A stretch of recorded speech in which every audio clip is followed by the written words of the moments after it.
Hello friends, এটা কি দেখে কি তোমরা কেউ চিনতে পারছো এটা কি ফল? এটা হলো খুবই অবহেলিত একটি ফল, ডুমুর ফল। তো এই যে দেখতে পাচ্ছ, আমি আজকে এতগুলো ডুমুর নিয়ে বসেছি।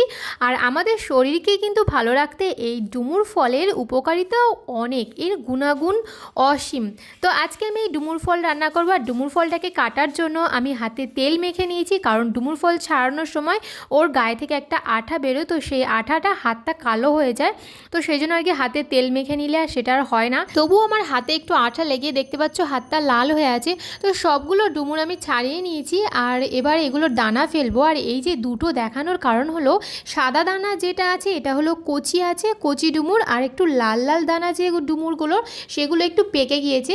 তো এই যে আমি দানা ফেলার পরে এটাকে সিদ্ধ করে নিয়েছি। আর সিদ্ধ করার পরে আমি এই যে এটাকে আলু আর কলা দিয়ে রান্না করছি। তো রান্নার পরেরটা দেখাতে পারলাম না, কারণ মিনি ব্লগ বড় হয়ে যাবে, সেই জন্য